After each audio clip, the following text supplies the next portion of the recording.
Hello, it's 4:20. Let's get high.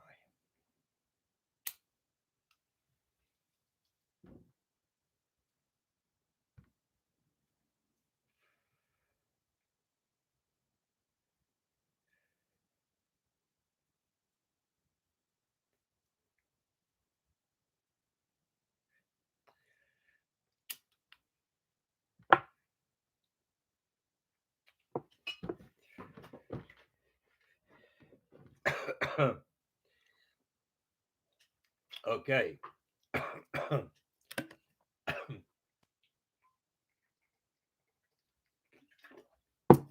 It says it's the cough that gets you off. So it's a new week, a week of Netzach. And Netzach, I don't know if there's something wrong with my computer. Everything seemed very dark. Well, we'll just maybe, there's something happened. I don't know. Anyways, Netzach means victory, corresponds to the right side of the leg, the right leg. The first 3 weeks corresponded to the right arm, the left arm, and the torso, which is this is the much more expressive part of our body. Our legs and our sex, this is much more about work and action. And victory is like the action of the right leg. It steps out and to be victorious. I don't know why my thing is going dark. Yeah.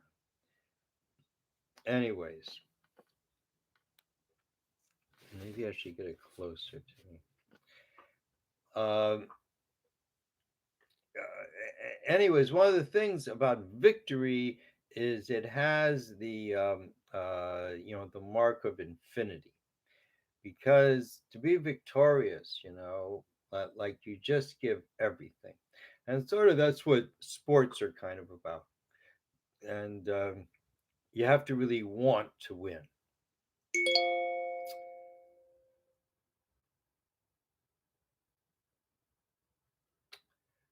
Excuse me. Um, yes.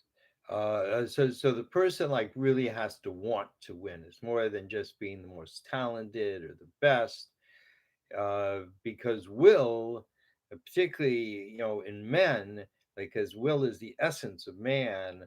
So the will can overcome lackings in ability, and so during this week we kind of try to focus in on what we do, and particularly what we really focus on. And maybe you're focusing on the wrong thing. Yeah, so that's this week. And I was asked the question. I'm happy that people should send me questions to explain how it is that we can figure out why we're here. So I've been thinking about that, and want to share my thoughts.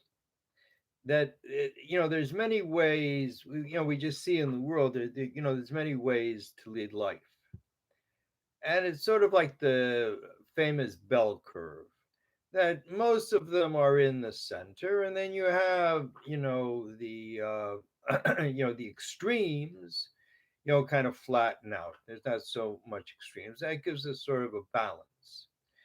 And for most people, I think that life, I was going to see that life is really about being happy, not greatly happy and not sad. Just that's kind of normal. You do what other people do. And the main thing in most people's lives is either their work or their family. Hopefully, both. They have a work and they have a family, and that can, just completely absorb a person. And that's good. it's a wonderful thing. You need normality in any sort of situation in order that the extremes can function. Because everything's extreme, then it's completely chaos. If everything is normal, then it's just what's the word I want? Oppression. If we all have to be more normal, that ain't cool. There are people who enjoy being normal. That's what they are, and that's not a problem. And then there are those people who were born like kind of knowing what they have to do, like Muhammad Ali. That they say like as a child that he would tell people he's going to be the heavyweight champion of the world. Now, how did he know, man? He was a little kid, but he felt that this was his destiny. And um,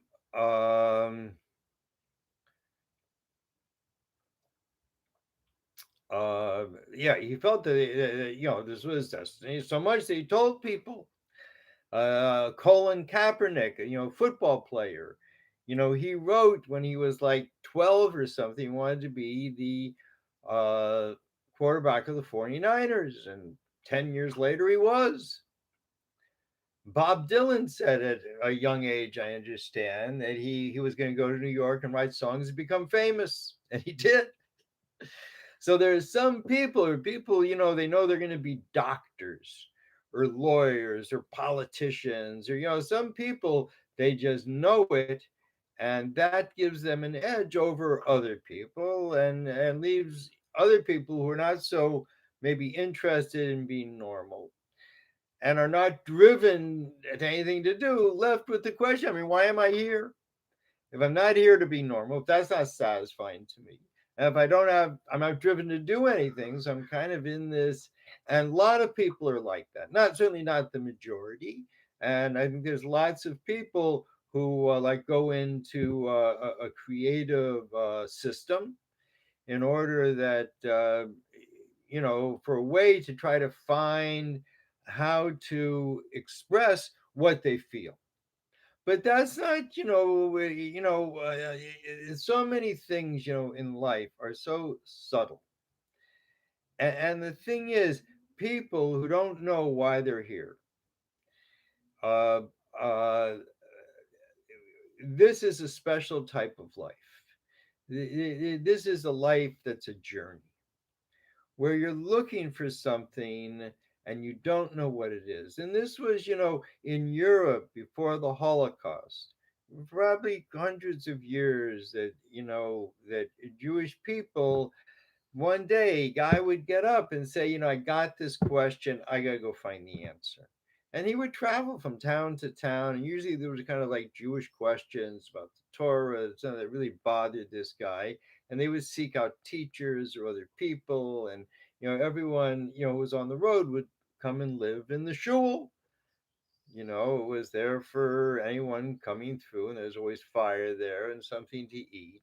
And people would, tell stories. And A.B. Singer, one of the great writers, Yiddish writers, so that's where he got a lot of his stories from. He used to hang out there, and it was better than TV. Because they didn't have TV back then, but it was better than TV anyways. And um, um, and so this was a very normal thing to have something that's really bothering you, and decide I have to go find an answer. And people do this all the time, and it's kind of this thing that God is teasing the person.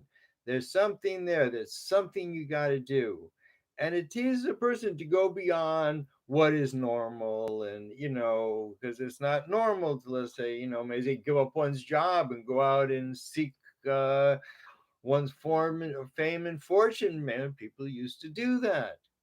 And if you have that thing inside of you, that's um, I don't know what is going on here. This can't be. And just so confused by this stuff. Excuse me. I'm trying to um I don't know, man. I'm just completely confused. All right. So we'll just go on. And so that's, you know, uh uh that's really I think the kind of life that I have led. That wasn't obvious to me what I should do with the kind of person that I am. The only thing that was obvious is I didn't want to be part of what was going on. I did that at 17. I joined the Navy and ended up in the middle of this war, and that I had no intention of ever fighting and there I was in the in the very beginning of it, participating in this. And when I got out a year later, like people like us were really hated because we had started the war, and I think a lot of us suffered a lot of guilt from that, and it really impeded how we could interact in society.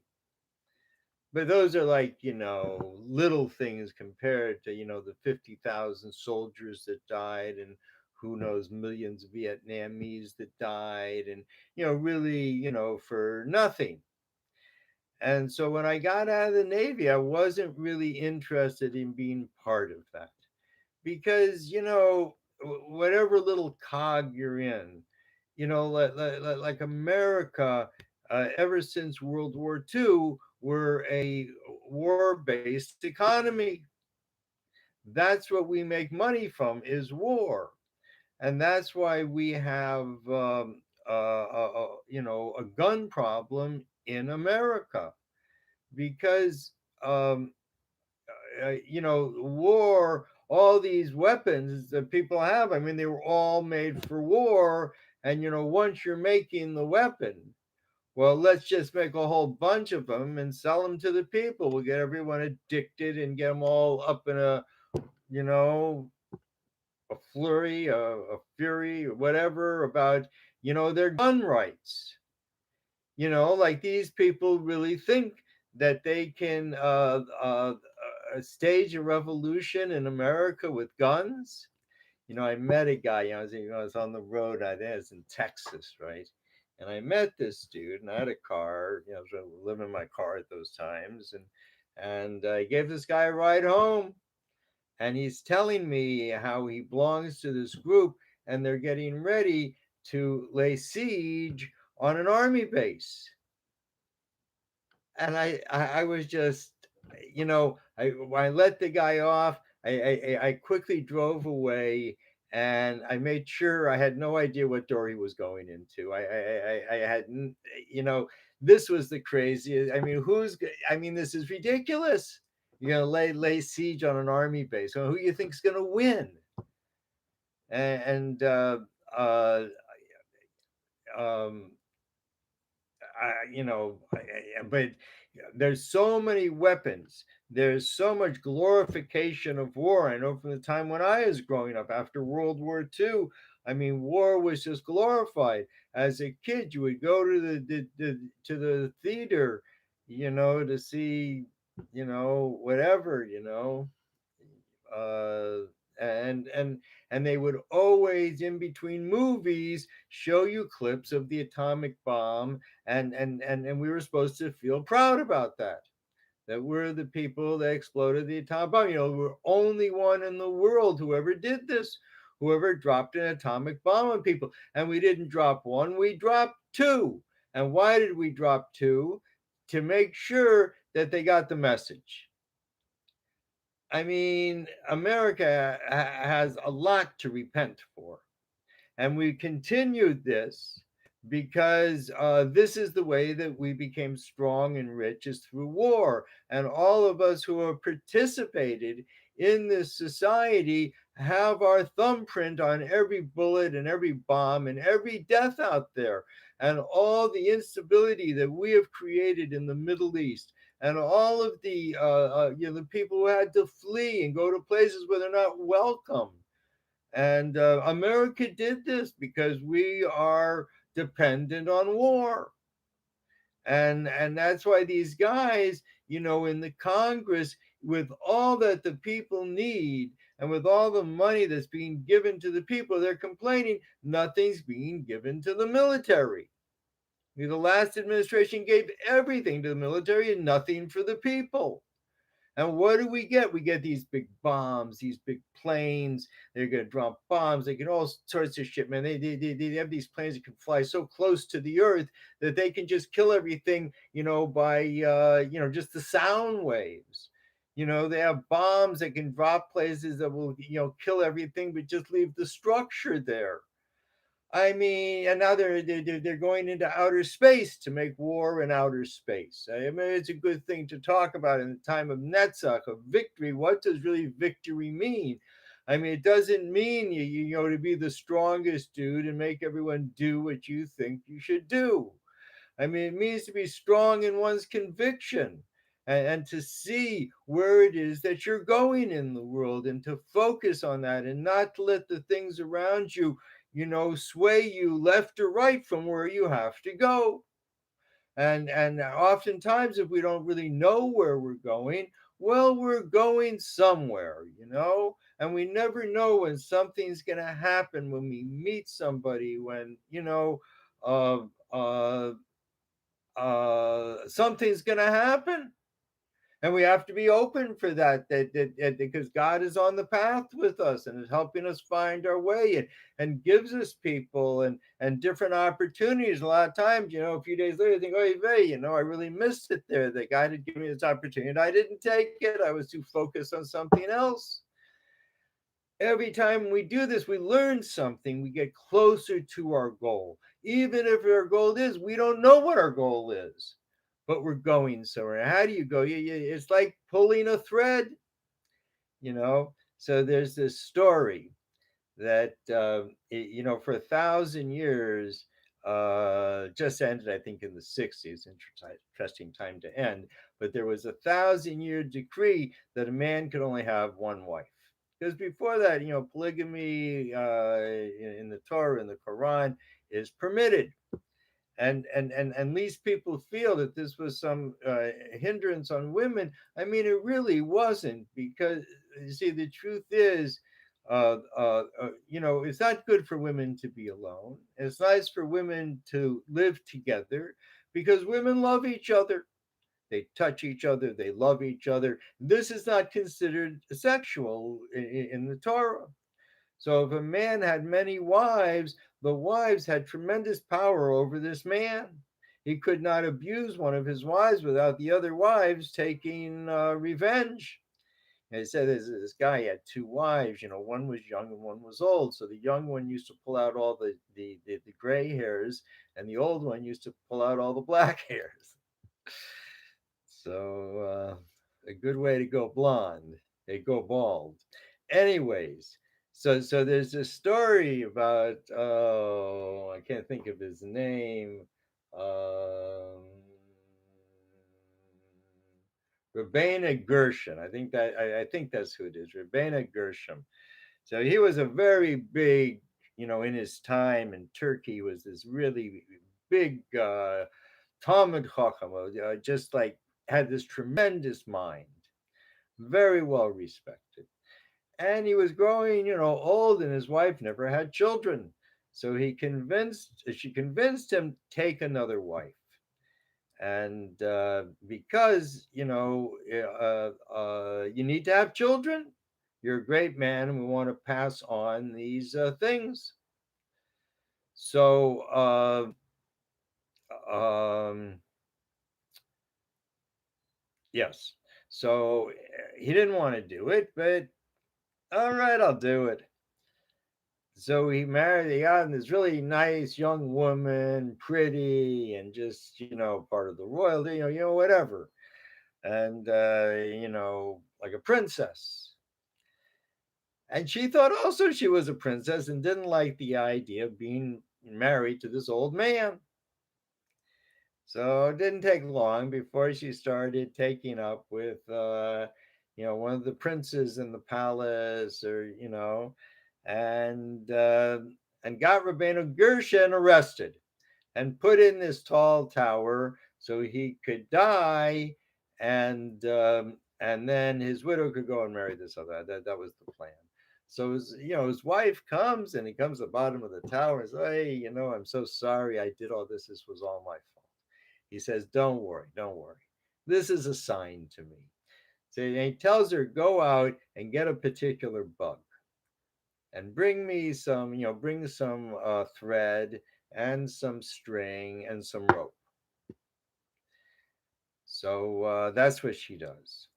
And she finds this bug, and he tells her this bug only goes up. You put it on a wall, it will only go up. So heat a little bit of thread to this bug, and it'll come up. And sure enough, it went up, and he got a hold of the thread. And on the thread, she tied some string, and on the string, she tied a rope, and he came down, and they ran away. And that's when he made the takana, the proclamation that for 1,000 years a man should only have one wife. And I'm sure he was right, because to have more than one wife, you have to be wealthy, you have to be strong, you have to be judicious. I mean, you have to have a lot of good qualities to do that. And there was no question that that time had elapsed. And uh, but that's kind of, I guess, because it reminded me of like drawing the string. And that's how kind of life is. You go through life and you pull on the string and you see if there's any response. And if there's a response, you go forward.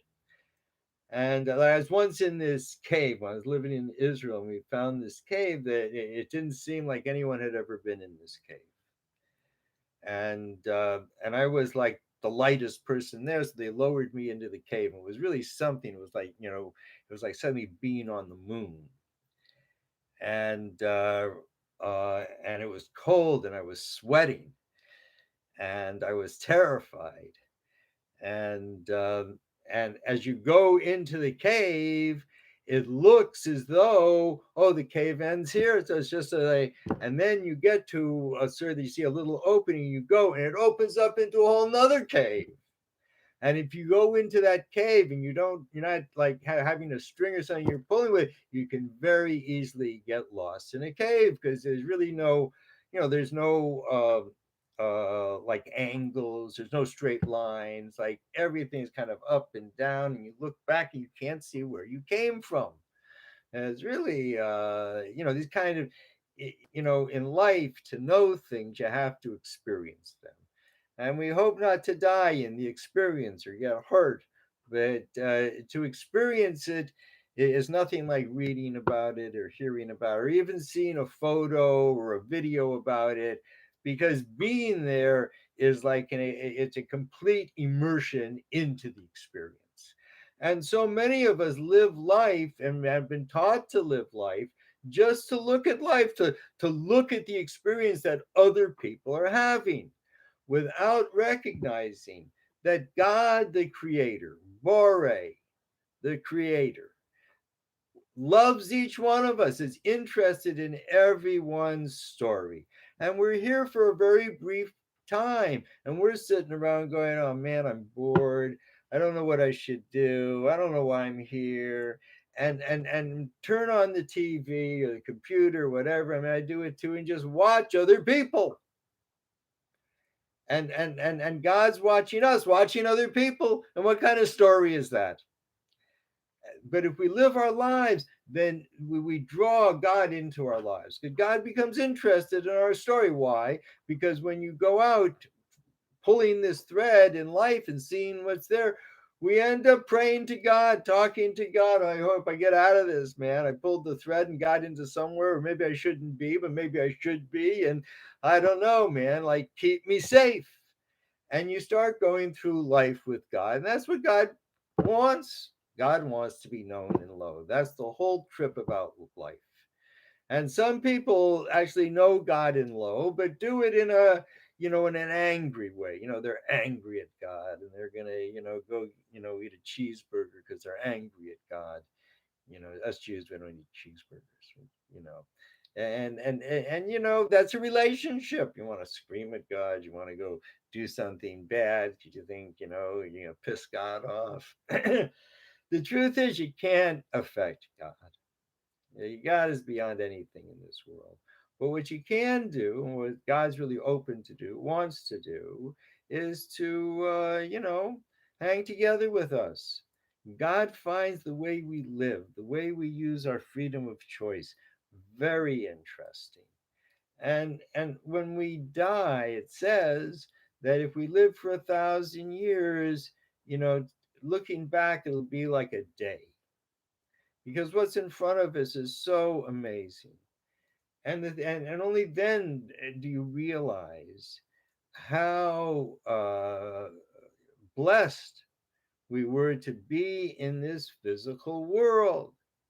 Once I was going to the hospital because they had convinced me I had some terrible thing and I was going to die soon. So I had to quick and come to the hospital, and they were going to put me in some sort of quarantine.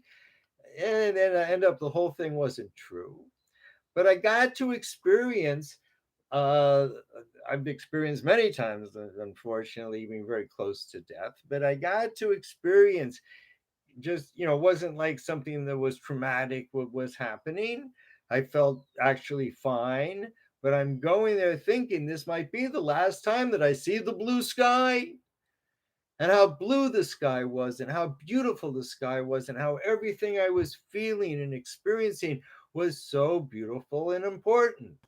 Yeah, I don't know what's wrong with my screen. It's getting really dark, and I don't know if the thing's dark, but it's getting dark, but it ain't dark yet. Something like that. Anyways, so um, anyway, so life, we should understand that life, is not about who's famous, because who's famous in God's eyes is no one we probably know. And that's the thing that's going to go on beyond this life. Everything we do is going to be eradicated, sooner or later, sooner rather than later. But what we take with us to the next world are the things that we did. And it is the week of Netzach, of action. And we should look into what our action is. And I know in reading tarot cards, there's cards come up indicating a spiritual action. I explain to people that a spiritual action is an action you do on the earth. And when you go to heaven and they say, "What did you do?" You can point to that. I helped this person. Did this good deed. Whatever it is. And we should try to, during this time, really fix our actions. So that's kind of the end of the time for today.